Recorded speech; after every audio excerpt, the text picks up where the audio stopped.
Many life many masters. लेखक doctor Brian वीज।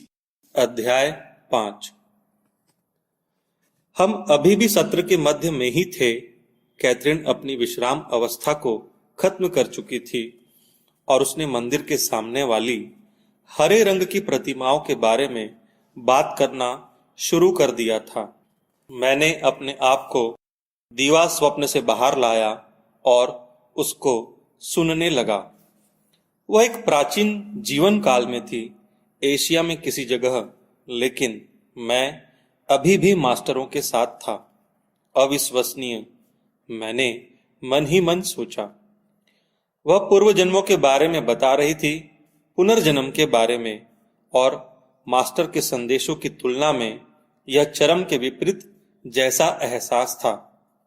मुझे पहले ही बोध हो गया था, यद्यपि उसे अपना शरीर छोड़ने के पहले और मध्यावस्था में पहुंचने तक एक पूरे जीवन काल से गुजरना जरूरी होता था।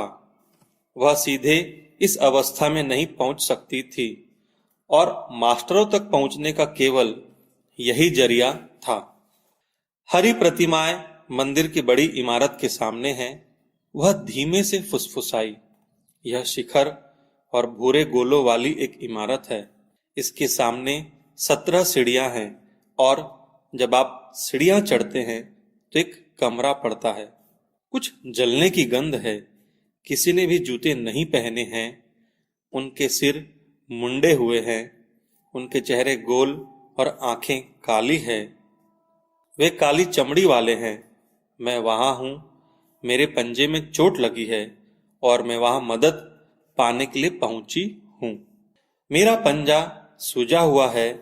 मैं इससे कदम नहीं रख पा रही हूं। मेरे पंजे में कुछ चुभा है। वे मेरे पंजे तक कुछ पत्तियां रख रहे हैं। अजीब सी पत्तियां हैं। टेनिस यानी टेनिन या टेनिक एसिड, जो कि कई पौधों की जड़ों, छाल, पत्तियों और फलों में होता है। इसके घाव भरने के गुणों के कारण प्राचीन काल से इसका औषधि के रूप में उपयोग हो रहा है। पहले मेरे पंजे को साफ किया गया। यह देवताओं के सामने होने वाली एक रस्म है। मेरे पैर में थोड़ा जहर है। मैं किसी चीज पर कदम रखती हूँ। मेरे घुटने में सूजन है। मेरे पैर पट्टियों के कारण भारी है। खून में जहर। उन्होंने मेरे पंजे में एक छेद बनाया और कुछ बहुत गर्म चीज उसमें डाली। कैथरीन अब दर्द से कराह रही थी। उसे कोई बहुत ही कड़वी दवा पीने को दी गई थी, जिसके कारण वह उबकाई ले रही थी। वह दवा पीली पत्तियों से बना द्रव थी। वह स्वस्थ हो रही थी, लेकिन उसका पंजा और उसके पैर की हड्डियां पहले जैसी नहीं थी। मैंने उसे उस दौर में आगे बढ़ाया। उसने केवल एक उजाड़ और गरीबी से त्रस्त जीवन देखा। वह अपने परिवार के साथ एक कमरे वाली छोटी सी झोपड़ी में रह रही थी, जिसमें मेज भी नहीं थी। वे एक तरह का चावल खाते थे, अनाज के जैसा, लेकिन वे हमेशा भूखे ही रहते थे। उसकी उम्र तेजी से बढ़ रही थी, पर गरीबी और भूख से छुटकारा कभी नहीं मिला और वह मर गई। मैंने प्रतीक्षा की, पर मैं कैथरीन की थकान को देख सकता था। मेरे जगाने के पहले, हालांकि उसने मुझे बताया था कि रॉबर्ट जेरार्ड नाम के व्यक्ति को मेरी मदद की जरूरत है, पर मुझे जरा भी पता नहीं था कि यह रॉबर्ट जेरार्ड है कौन या मैं कैसे इसकी मदद कर सकता हूं। बस इसके बाद कुछ और नहीं था। सम्मोहन से जागने के बाद कैथरीन ने फिर से अपने पूर्व जन्म की यादों को दोहराया, पर उसे मौत के बाद के अनुभव याद नहीं थे। जन्म मृत्यु के बीच की अवस्था का भी कुछ याद नहीं था। न तो देवात्माओं के बारे में और न ही उनके द्वारा प्रकट अविश्वसनीय ज्ञान के बारे में उसे कुछ याद था। मैंने उससे एक सवाल किया, कैथरीन, तुम्हारे लिए मास्टर या देवात्मा शब्द का क्या मतलब है? और उसने सोचा यह कोई गोल्फ टूर्नामेंट होगा। अब उसकी स्थिति में तेजी से सुधार आ रहा था, लेकिन अपने धर्म विज्ञान में उसे पुनर्जन्म की धारणा को संयोजित करने में अभी भी मुश्किल हो रही थी। इसलिए मैंने तय किया कि अभी उसे देवात्माओं के बारे में कुछ नहीं बताऊंगा।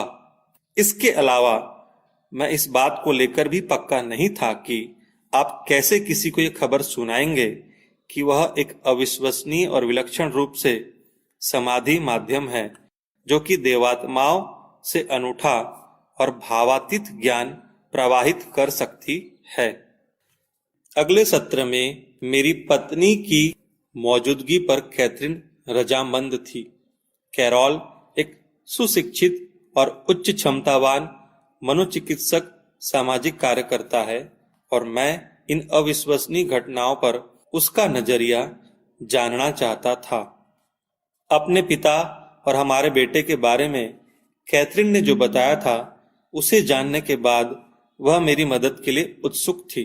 जब कैथरीन अपने पूर्व जन्मों के बारे में धीमे से बुदबुदाती थी, तो मुझे उसका बोला हर एक शब्द नोट करने में कोई मुश्किल नहीं होती थी, लेकिन देवात्माएं ज्यादा जोर से और जल्दी बोलती थी, इसलिए मैंने सब कुछ टेप में रिकॉर्ड करने का फैसला किया। एक सप्ताह के बाद कैथरीन अपने अगले सत्र के लिए आई। डर और बेचैनी घटने के साथ उसमें सुधार जारी था। उसमें रोगजनक सुधार निश्चित रूप से था, पर मैं इस बात को लेकर निश्चित नहीं था कि उसमें इतना ज्यादा सुधार क्यों है। उसे अरोंडा के रूप में डूबना याद था, जोहन के रूप में अपना गला काटा जाना, लूसिया के रूप में पानी से पैदा होने वाली बीमारी से पीड़ित होने के साथ अन्य भयानक और दर्दनाक घटनाएं उसे याद थी। वह अपने परिवार के अंदर दुष्कृत्य, गरीबी और गुलामी का अनुभव और दोबारा अनुभव भी कर चुकी थी। ये बात की घटनाएं प्रतिदिन के छोटे मानसिक आघात हमारी मनोस्थिति में घुस सकते हैं। उसमें आ रहे सुधार के पीछे दोनों ही तरह के पूर्व जीवन कालों को याद करना हो सकता है, लेकिन एक अन्य संभावना भी थी। क्या आध्यात्मिक अनुभव भी अपने आप में मददगार होते हैं? क्या यह ज्ञान की मौत वह नहीं जो लगती है, स्वस्थ होने की समझ को बढ़ाने में सहायक होने पर डरों को कम कर सकती है? क्या पूरी प्रक्रिया अपने आप में सिर्फ स्मृतियां न होकर निरोग होने का एक चरण है? कैथरीन की आत्मिक क्षमताएं बढ़ रही थी और वह पहले से ज्यादा अंतर्दृष्टि संपन्न हो गई थी। उसे स्टुअर्ट के साथ भी समस्याएं थी, लेकिन वह सोचती थी कि उसके साथ भी अच्छे ढंग से निभा लेगी। उसकी आंखों में तेज था, उसकी त्वचा में चमक थी। उसे सप्ताह के दौरान एक अजीब सा सपना आ रहा था। उसने सपने के बारे में बताया, लेकिन उसे सपने का केवल एक हिस्सा याद रह पाया था। उसके मुताबिक उसने देखा कि मछली का एक लाल पंख उसके हाथ में धंसा हुआ है। इसके बाद वो बहुत तेजी और आसानी से सम्मोहन अवस्था में चली गई। कुछ ही मिनटों में वह सम्मोहन के गहरे स्तर पर पहुंच गई थी। मैंने किसी तरह की खड़ी चट्टानें देखी। मैं एक चट्टान पर खड़ी नीचे देख रही हूं। मुझे जहाजों को देखना चाहिए, जो कि मेरा काम है। मैं कुछ नीला पहने हूं, एक नीले रंग की पैंट, छोटी पैंट, और उस पर अजीब से जूते, काले जूते, और उनमें बक्कल भी है। बक्कल वाले जूते बड़े ही अजीब है। मैं क्षितिज पर बहुत दूर तक देखती हूँ। वहां कोई जहाज नहीं है। कैथरीन धीमे से फुसफुसाई। मैंने उससे उसके जीवन काल की महत्वपूर्ण घटनाओं वाले दौर में आगे बढ़ाया। हम बियर पी रहे हैं, तेज बियर। ये बहुत गहरे रंग की है। प्याले भी काफी मोटे हैं। वे पुराने हैं और उन्हें धातु के साथ जोड़ा गया है। इस जगह पर काफी बदबू भरी है और बहुत से लोग जमा हैं। यहाँ काफी शोर है। हर कोई बातें कर रहा है। बहुत शोर है। मैंने उससे पूछा कि क्या वह उसे नाम लेकर बुलाने वाले किसी व्यक्ति को सुन सकती है। क्रिश्चियन, मेरा नाम क्रिश्चियन है। वह फिर से एक पुरुष के रूप में थी। हमने अभी अभी एक तरह का मांस खाया और अब बियर पी रहे हैं। यह काली और कड़वे स्वाद वाली है। उन्होंने इसमें नमक डाला है। वह कोई वर्ष नहीं देख सकी। वे एक लड़ाई के बारे में बात कर रहे हैं, किसी बंदरगाह पर जहाजों की नाकाबंदी के बारे में। लेकिन मैं सुन नहीं सकती कि वह कहाँ है। अगर वे लोग थोड़ा चुप होंगे तो मैं सुन पाऊंगी, लेकिन हर कोई जोर जोर से बातें कर रहा है। मैंने पूछा, तुम कहाँ हो? हैमस्टीड। हैमस्टीड स्वर के आधार पर वर्ण विन्यास। यह एक समुद्री बंदरगाह है। वेल्स में एक समुद्री बंदरगाह। ब्रिटेन के संबंध में लोग बातें कर रहे हैं। वह उस दौर में और आगे बढ़ी जब क्रिश्चियन जहाज पर था। मैं कुछ सूंघ सकती हूँ, कुछ जल रहा है। यह बदबू भयानक है। लकड़ी जल रही है, लेकिन कुछ और भी है। बदबू ने हमारी नाक को जला दिया है। थोड़ी दूर पर आग लगी है। किसी तरह के जहाज है, एक यात्री जहाज भी है। हम कुछ भर रहे हैं। हम किसी चीज में बारूद भर रहे हैं। कैथरीन उत्तेजित दिखाई दे रही थी। इस बारूद के साथ कुछ है, बहुत काला सा। यह हमारे हाथों में चिपक जाता है। हमें यह बहुत तेजी से करना है। जहाज के ऊपर एक हरा झंडा लगा है। झंडा गहरे रंग का है। यह हरा और पीला झंडा है। इस पर कोई मुकुट बना है जिसके ऊपर 3 शीर्ष निकले हैं। अचानक कैथरीन दर्द से मुंह बनाने लगी। वह पीड़ा की स्थिति में थी। ऊह! वह बड़बड़ाई, मेरे हाथ में पीड़ा है, मेरे हाथ में दर्द है। वहां कोई धातु है, कोई गर्म धातु मेरे हाथ में है। वह मुझे जला रही है। ओह ओह! मुझे उसके सपने का वह हिस्सा याद आ गया और समझ आया कि उसके हाथ में लाल पंख के धसे होने के पीछे क्या रहस्य था। मैंने उस दर्द को रोका, लेकिन वह अभी भी कराह रही थी। फांस धातु की बनी है। जिस जहाज पर हम थे वह नष्ट हो गया है। बंदरगाह वाली जगह उन्होंने आग पर काबू पा लिया है। बहुत से लोग मर गए हैं। बहुत से। मैं बच गई हूं। केवल मेरा हाथ जख्मी है, लेकिन वह भी समय के साथ ठीक हो जाएगा। मैंने उसे उस दौर में और आगे बढ़ाया ताकि वह आने वाली महत्वपूर्ण घटनाएं देख सके। मैंने किसी तरह का छापाखाना देखा। ब्लॉक और स्याही से कुछ छप रहा है। वे लोग किताबें छाप रहे हैं और उन्हें जिल्द कर रहे हैं। किताबों पर चमड़े के कवर हैं और एक डोरी उन्हें गुथे हुए हैं, चमड़े की डोरी। मैं एक लाल किताब देखती हूँ। यह किसी इतिहास के बारे में है। मैं उसका शीर्षक नहीं देख पाई। उन्होंने छपाई अभी बंद नहीं की है। वे किताबें बहुत कमाल की है। उनके कवर बहुत मुलायम है, चमड़े से बने हैं। वे बहुत बेहतरीन किताबें हैं। वे हमें ज्ञान देती है। निश्चित रूप से क्रिश्चियन को किताबें देखने और उन्हें छूने में मजा आ रहा था, और उसे इस तरह से ज्ञान की क्षमता का कुछ बोध हो रहा था। यद्यपि बावजूद इसके वह बहुत हद तक अशिक्षित दिखाई पड़ता था। मैंने क्रिश्चियन को उसके जीवन के अंतिम दिन की ओर आगे बढ़ाया। मैं एक नदी पर पुल देख रही हूँ। मैं एक बूढ़ा आदमी हूँ, बहुत बूढ़ा। मुझे चलने में मुश्किल हो रही है।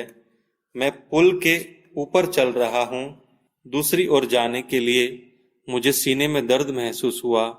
दबाव, दर्दनाक दबाव। मेरे सीने में दर्द है। ओह! कैथरीन दर्द से भरी आवाजें निकाल रही थी और वैसा ही हृदयाघात अनुभव कर रही थी जैसा क्रिश्चियन को पुल पर आया था।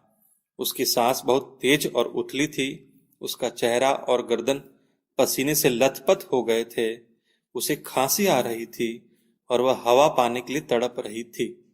मैं चिंतित हो उठा था। क्या पूर्व जन्म के हृदयाघात को इस जन्म में अनुभव करना खतरनाक नहीं था? यह एक नया क्षेत्र था। कोई इसका जवाब नहीं जानता था। आखिरकार क्रिश्चियन मर गया। कैथरीन अब शांति से पलंग पर लेटी हुई थी। उसकी सांस भी गहरी और सामान्य हो रही थी। मैं भी गहरा सुकून महसूस कर रहा था। मैं मुक्ति महसूस कर रही हूँ। मुक्ति। कैथरीन बड़े अच्छे ढंग से फुसफुसाई। मैं बस अंधेरे में तैर रही हूँ, सिर्फ तैर रही हूँ। यहाँ आसपास रोशनी है और आत्माएं, दूसरे लोग। मैंने उससे पूछा, क्या अभी अभी खत्म हुए क्रिश्चियन के जीवन काल के बारे में कोई विचार है? मुझे ज्यादा दयालु होना चाहिए था, लेकिन मैं नहीं थी। मैं लोगों के मेरे साथ किए गए गलत कामों को माफ नहीं कर सकती थी और मुझे ऐसा करना चाहिए था। मैं गलतियों को माफ नहीं कर पाई थी। मैंने उन्हें अंदर पकड़े रखा और कई सालों के लिए संभाले रखा। मैंने आंखें देखी, आंखें, आंखें, मैंने दोहराया, कुछ भापते हुए। किस तरह की आंखें? देवात्मा की आंखें, कैथरीन फुसफुसाई। पर मुझे प्रतीक्षा करनी होगी। मुझे सोचने के लिए कई चीजें हैं। तनाव भरी खामोशी में कई मिनट बीत गए। तुम कैसे जानोगी कि वे तैयार हैं? लंबी खामोशी तोड़ते हुए मैंने थोड़ी उम्मीद के साथ पूछा।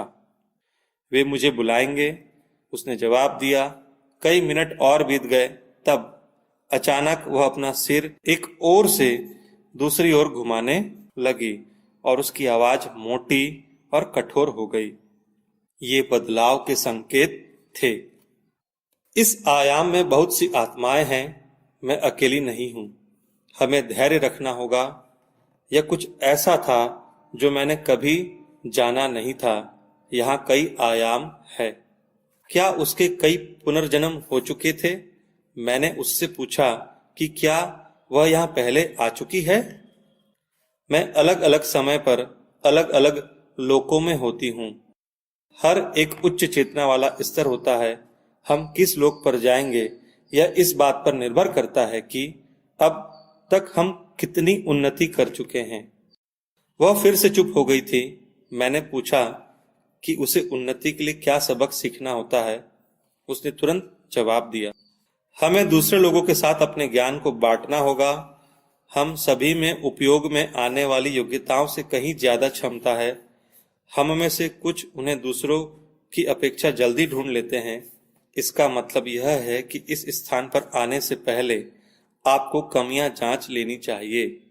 यदि आप ऐसा नहीं करते हैं तो आपको उन्हें अपने साथ दूसरे जीवन में ले जाना पड़ेगा। केवल हम ही अपने आप को उनसे मुक्त कर सकते हैं, उन बुरी आदतों से जो कि हमने शरीर रूपी अवस्था में जमा की होती है। देवात्माएं इस मामले में हमारे लिए कुछ नहीं कर सकती। यदि आप संघर्ष करने के बावजूद खुद को मुक्त नहीं कर पाते, तब आपको उन आदतों को दूसरे जीवन में ले जाना पड़ता है।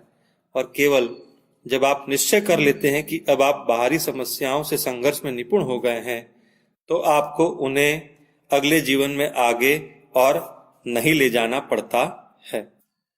हमें यह भी सीखना चाहिए कि सिर्फ उन लोगों के पास न जाएं जिनका स्पंदन हमारे समान है। अपने ही समान स्तर वाले किसी अन्य व्यक्ति की ओर झुकाव एक सामान्य एहसास है, लेकिन यह गलत भी है। आपको उन लोगों तक भी पहुंचना चाहिए जिनके स्पंदन ठीक नहीं है आपके साथ। यह महत्वपूर्ण है ऐसे लोगों की मदद के लिए। हमें अंतर्ज्ञान की शक्ति दी गई है जिसको हमें मानना चाहिए, न कि विरोध की कोशिश। जो लोग विरोध करते हैं वे खतरे में पड़ जाते हैं। हमें हर एक लोक से समान शक्तियों के साथ वापस नहीं भेजा जाता। हम में से कुछ दूसरों की तुलना में ज्यादा ताकतवर होते हैं क्योंकि उन्होंने उसे किसी अन्य समय में उपार्जित किया होता है। इसीलिए सभी लोगों को समान रूप से नहीं रचा गया है, लेकिन अंततः हम सभी एक ऐसे बिंदु पर पहुंचेंगे जहां हम सभी समान होंगे। कैथरीन ने विराम लिया। मैं जानता था कि ये विचार उसके नहीं है। उसकी भौतिकी या तत्व विज्ञान से जुड़ी कोई पृष्ठभूमि नहीं है। वह लोकांतरों और आयामों व स्पंदनों के बारे में कुछ नहीं जानती। लेकिन इन सब से परे इस उच्चारण के शब्दों व विचारों की सुंदरता, दार्शनिक निहितार्थ, सभी कुछ कैथरीन की क्षमताओं के परे थे। उसने कभी भी इस तरह से सारगर्भित कवितामयी ढंग से बात नहीं की थी। मैं महसूस कर सकता था कि कोई बड़ी ताकत है जो उसके दिमाग और स्वर कंठ से संघर्ष कर इन विचारों को शब्दों में रूपांतरित कर रही है, जिससे कि मैं उन्हें समझ सकूं। नहीं, यह कैथरीन नहीं थी। उसकी आवाज में एक सपनीला सुर था। वे लोग जो कि कोमा में हैं, वे निलंबन की अवस्था में हैं, वे अभी भी दूसरे लोक में जाने के लिए तैयार नहीं है, जब तक कि वे निश्चय नहीं कर लेते कि उन्हें जाना चाहिए या नहीं। केवल वे ही यह फैसला कर सकते हैं। यदि उन्हें लगता है कि उनके सीखने के लिए सबक नहीं है शरीर की अवस्था में, तब उन्हें उस पार जाने की अनुमति मिलती है। लेकिन यदि उनके लिए सबक है, तब उन्हें फिर से लौटना जरूरी होगा, फिर चाहे वे ऐसा करना नहीं चाहते हो। यह उनके लिए विश्राम की अवधि होती है, ऐसा समय जब उनकी मानसिक शक्तियां विश्राम कर सकती है। इस तरह कोमा में पहुंचे लोग ही यह निश्चय कर सकते हैं कि उन्हें शरीर अवस्था में लौटना है या नहीं, जो कि इस बात पर निर्भर होता है कि शरीर रूप में उन्हें कितना कुछ सीखना बाकी है। यदि वे महसूस करते हैं कि आगे कुछ भी सीखने के लिए नहीं है, तो वे सीधे आत्मिक अवस्था में पहुंच सकते हैं। ऐसे में आधुनिक दवाइयां धरी रह जाती है। इन जानकारियों का निकट मृत्यु अनुभवों के बारे में प्रकाशित शोध से अच्छी तरह तालमेल बैठता है। और क्यों कुछ लोग लौट आना चुनते हैं। दूसरों को यह विकल्प नहीं दिया जाता, उन्हें लौटना ही होता है, क्योंकि उनके लिए और सबक बाकी होते हैं। स्वाभाविक रूप से निकट मृत्यु अनुभव प्राप्त करने के बाद अपने शरीर में लौट आने वाले सभी लोगों की कहानियों में एक बड़ी समानता मिलती है। उन्हें उनके शरीर से अलग कर दिया गया था और वे शरीर के ऊपर एक बिंदु पर पुनर्जीवन के लिए प्रयासों को देख रहे थे। साथ ही वे एक चमकदार रोशनी से भी परिचित थे, या पास ही दमकती एक दिव्य आकृति से, कभी कभी सुरंग के अंतिम छोर पर। उन्हें कुछ पीड़ा नहीं हुई। जैसे ही आत्माओं को धरती पर अपने अधूरे कामों का बोध होता है, वे तुरंत ही अपने शरीर में लौट आती है और फिर से पीड़ा और अन्य शारीरिक संवेदनाओं को महसूस करने लगती है। मेरे पास निकट मृत्यु अनुभवों वाले कई मरीज रहे हैं। सर्वाधिक दिलचस्प मामला दक्षिणी अमेरिका के एक व्यापारी का था। कैथरीन का उपचार खत्म होने के 2 साल बाद मैंने उसका उपचार पारंपरिक मनोचिकित्सा के कई सत्रों में किया था। जैकब नाम का वह आदमी 1975 में जब 30 वर्ष से भी कम उम्र का था, तो हॉलैंड में एक मोटरसाइकिल की चपेट में आकर बेहोशी में चला गया था। उसे याद आया कि वह अपने शरीर के ऊपर तैरते हुए नीचे दुर्घटना के दृश्य, एम्बुलेंस में खुद को ले जाते हुए, डॉक्टरों को अपना उपचार करते हुए और आसपास जमा दर्शकों की भीड़ को देख रहा था। कुछ ही दूरी पर दिख रही सुनहरी रोशनी से वह परिचित हुआ और जैसे ही वह उस तक पहुंचा, उसने गेहुए जामा पहने एक साधु को देखा। उस साधु ने जैकब से कहा कि अभी उसके मरने का समय नहीं आया है, उसे फिर से अपने शरीर में लौटना होगा। जैकब ने उस साधु की शक्ति और बुद्धि को महसूस किया। उसने जैकब के भविष्य की कई घटनाओं के बारे में बताया और वे बाद में घटित भी हुई। जैकब एक अजीब सी ध्वनि के साथ अपने शरीर में लौट आया था। अब वह अस्पताल के बिस्तर पर था। उसकी चेतना लौट आई थी और उसने पहली बार अति भयानक पीड़ा का अनुभव किया था। सन 1980 की बात है। यहूदी जैकब इजराइल की यात्रा पर था। इस दौरान वह हेब्रोन नामक जगह पर एक महापुरुष की गुफा देखने गया। वह यहूदियों और मुस्लिमों दोनों के लिए एक पवित्र जगह थी। इस पवित्र जगह पर आने के बाद वह पहले से ज्यादा धार्मिक हो गया और ज्यादा प्रार्थना करने लगा था।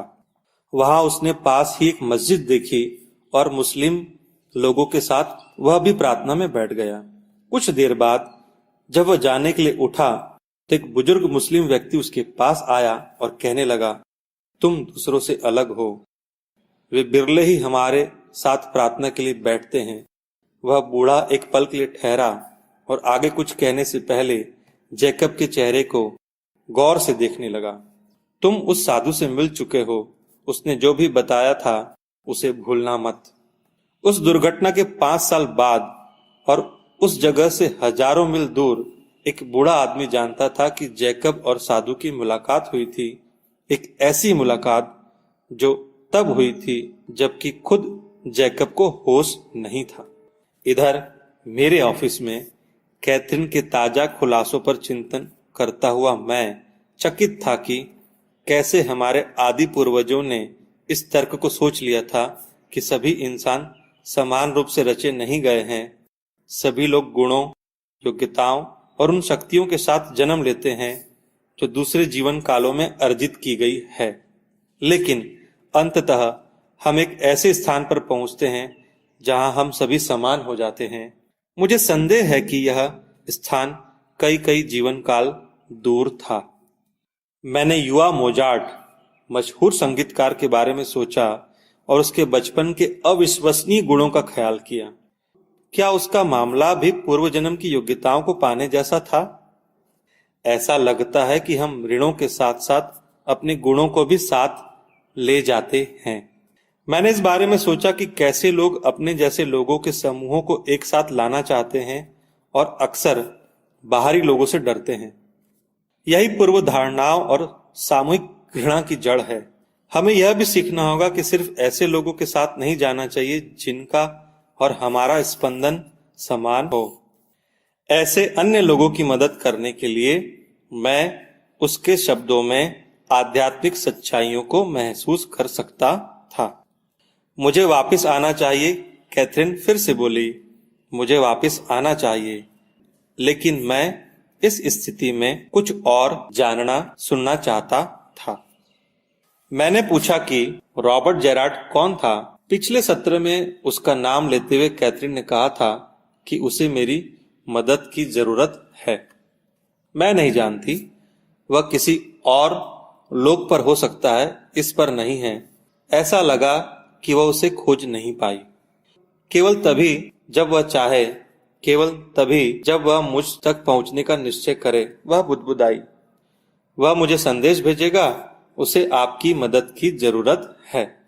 मैं अभी भी समझ नहीं पाया था कि मैं कैसे एक अनजान की मदद कर सकता हूं। मैं नहीं जानती, कैथरीन ने जवाब दिया, लेकिन वह आप ही हो जिसे सिखाया जाना है, मैं नहीं। यह बड़ा दिलचस्प था। क्या यह मेरे लिए उपयोगी था? क्या मैं कुछ सीखकर रॉबर्ट जेरार्ड की मदद करने वाला था, जबकि हमने उसके बारे में कुछ सुना नहीं था? मुझे जाना ही होगा, उसने दोहराया। मुझे पहले रोशनी में जाना होगा। अचानक वो भयभीत हो उठी। ओह ओह, मैं बहुत देर से झिझक रही थी क्योंकि मैं उलझन में थी। तो अब मुझे फिर से प्रतीक्षा करनी होगी। अब जबकि वह प्रतीक्षा कर रही थी तो मैंने उससे पूछा कि वह क्या देख और महसूस कर रही है। केवल अन्य आत्माएं, दूसरे देवदूत, वे भी प्रतीक्षा कर रहे हैं। मैंने पूछा कि उसकी प्रतीक्षा के दौरान कुछ ऐसा है जिससे हम कुछ सीख सके। क्या तुम बता सकती हो कि हमें और क्या जानना चाहिए? मैंने पूछा। मुझे यह बताने वे देवात्माएं यहाँ नहीं हैं, उसने जवाब दिया। हैरानी की बात थी, यदि उसे सुनने के लिए वे देवात्माएं वहां नहीं थी तो फिर कैथरीन स्वयं स्वतंत्र रूप से यह ज्ञान नहीं दे सकती थी। मैं यहाँ पर बहुत बेचैन हूँ। मैं जाना चाहती हूँ। जब उचित समय आएगा मुझे जाना ही होगा। फिर कई मिनट खामोशी से बीत गए।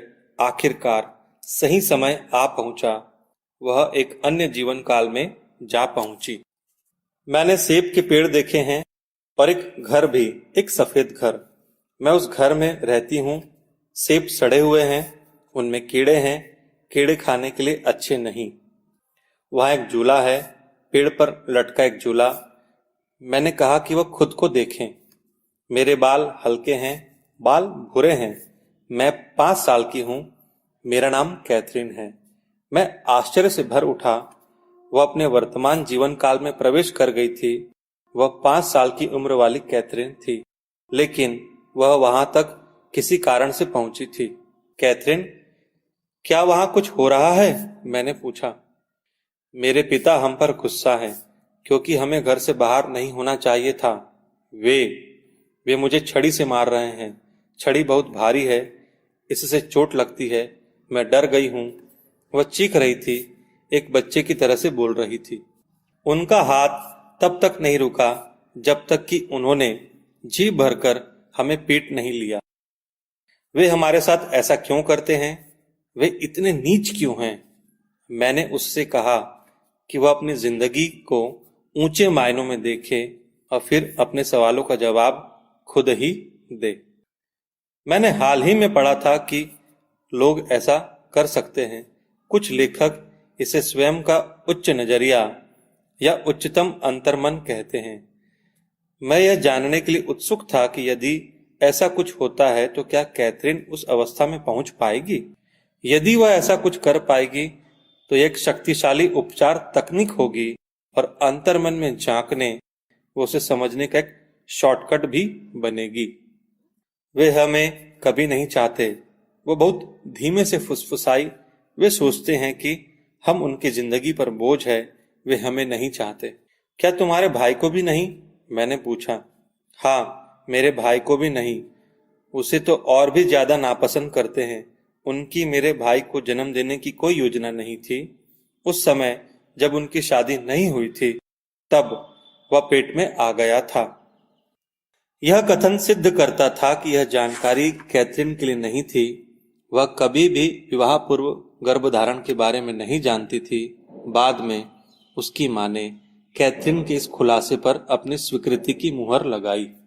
यद्यपि एक जीवन काल का वर्णन कर रही कैथरीन की समझ और उसका जीवन को लेकर नजरिया मध्यावस्था या आध्यात्मिक अवस्था तक सीमित था, किसी तरह यह उसके दिमाग का एक उच्च हिस्सा था, एक तरह की परम चेतना था। हालांकि यह उच्च व्यक्तित्व था जिसे अन्य लोगों ने बताया था। यद्यपि देवताओं और उनके दिव्य ज्ञान के संपर्क में न होने के बावजूद वह एक परम चेतन अवस्था में गहन अंतर्दृष्टि और जानकारियां समेटे थी, जैसे कि उसके भाई का गर्भ में आना। चेतन कैथरीन जब जागृत होती थी तो ज्यादा बेचैन और खुद में सिमटी नजर आती थी, बहुत हद तक सरल और तुलनात्मक रूप से सतही। वह इस परम चेतन अवस्था में स्वयं नहीं पहुंच सकती थी। मैं आश्चर्यचकित था कि कैसे पूर्व और पश्चिमी धर्मों के पैगंबर और विद्वान इस परम चेतन अवस्था का इस्तेमाल अपने ज्ञान और बुद्धि को बढ़ाने में किया करते थे। यदि ऐसा था तो हम सभी में ऐसा करने की क्षमता होगी। इसके लिए हम सभी में यह परम चेतन अवस्था होना जरूरी है। मनोविश्लेषक कार्ल जुंग चेतना के भिन्न भिन्न स्तरों के बारे में जानते थे। उन्होंने समग्र अचेतन के बारे में भी लिखा है। यह अवस्था कैथरीन की परम चैतन्य अवस्था के ही समान होती है। मैं कैथरीन की वर्तमान अवस्था, जागृत प्रज्ञा और उसके समाधि स्तर के परम चैतन्य दिमाग के बीच बनी इस न पार की जा सकने वाली खाई के कारण बहुत अधिक हताश हो चुका था। जब वह सम्मोहन में होती थी तो मैं परम चैतन्य स्तर पर उसके साथ हैरान करने वाली दार्शनिक बातचीत कर सकता था, पर जब वह जगी होती थी तो उसे दर्शन शास्त्र या उससे जुड़े मामलों में कोई दिलचस्पी नहीं होती थी। वह अपने अंदर की प्रतिभा से अनजान रोजमर्रा के जीवन के विस्तार में ही जी रही थी। इसी बीच उसके पिता उसे परेशान करने लगे और कई ऐसे कारण थे जो स्पष्ट हो रहे थे। कई सबक हैं जो उन्हें सीखना बाकी है। मैंने सवालिया अंदाज में कहा। हाँ, इसलिए वह ऐसा करते हैं। मैंने उससे पूछा, क्या उसे पता है कि उन्हें क्या सीखना है? इस ज्ञान के बारे में मुझे बताया नहीं गया। उसकी आवाज दूर से आती हुई और टूटी सी लग रही थी। जो मेरे लिए जरूरी है वही मुझे बताया गया है। जो मुझसे संबंधित है, हर इंसान को अपने आप में दिलचस्पी रखना चाहिए, खुद को बनाने के लिए पूर्ण। हमें सीखने के लिए कई सबक है, हर एक के लिए। उन्हें एक के बाद एक करके सीखना होगा, एक क्रम में। केवल तभी हम जान सकते हैं कि अगले व्यक्ति की जरूरतें क्या हैं, उनमें क्या कमियां हैं, या खुद को संपूर्ण बनाने के लिए हमारे अंदर किन सुधारों की जरूरत है। वह धीमी फुसफुसाहट में बोल रही थी और उसकी इस आवाज में एक प्यारी सी अनासक्ति का एहसास हो रहा था। जब कैथरीन फिर से बोलने लगी तो उसकी बच्चों जैसी आवाज लौट आई। वे मुझे बीमार बना रहे हैं। मुझे वह चीज खिलाई जा रही है जिसे मैं खाना नहीं चाहती। यह किसी तरह का खाना है, सलाद, प्यास से बना हुआ जिससे मुझे नफरत है। वे जोर डाल रहे हैं कि मैं उसे खा लूं, जबकि उन्हें पता है कि मैं बीमार पड़ जाऊंगी, पर उन्हें कोई परवाह नहीं है। कैथरीन उबकाइयां ले रही थी, वह सांस के लिए छटपटा रही थी।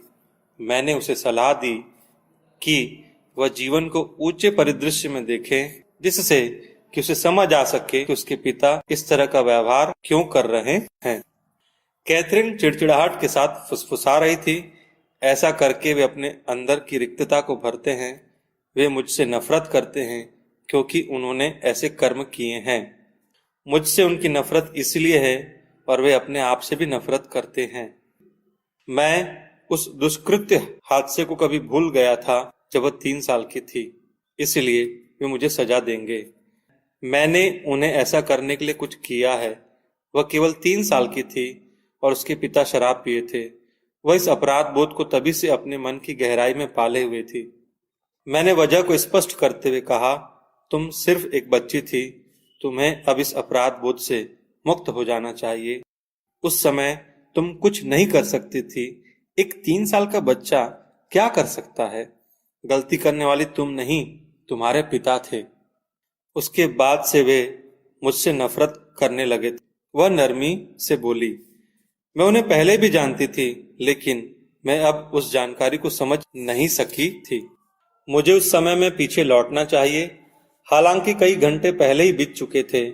मैं उसके पुराने संबंधों की ओर लौटना चाहता था। मैंने उसे विस्तार से निर्देश दिए। तुम एक गहन अवस्था में हो।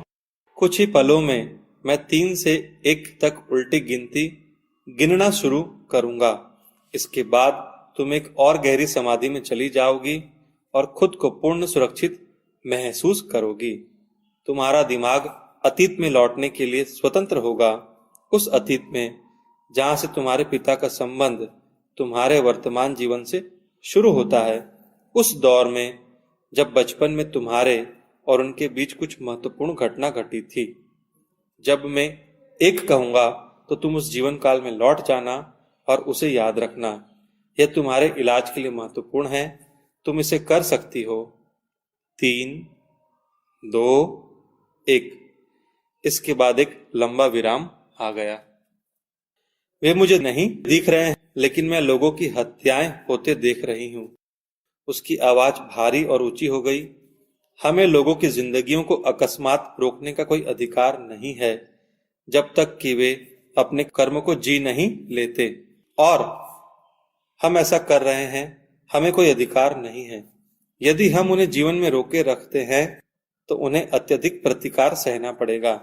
जब वे मरते हैं और अगले आयाम में जाते हैं तो उन्हें वहां भोगना होता है। वे अत्यधिक बेचैनी से भरी अवस्था में छोड़ दिए जाते हैं। उन्हें जरा भी शांति नहीं मिलती और फिर उन्हें वापस भेज दिया जाता है, पर उनके जीवन बहुत कठिन हो जाते हैं और उन्हें उन लोगों के साथ साझा करना पड़ता है जिनके विरुद्ध उन्होंने कभी कोई अन्याय किया था। वे इन लोगों की जिंदगियों को रोक रहे हैं और उन्हें ऐसा करने का कोई अधिकार नहीं है। उन्हें केवल ईश्वर दंड दे सकता है, हम नहीं।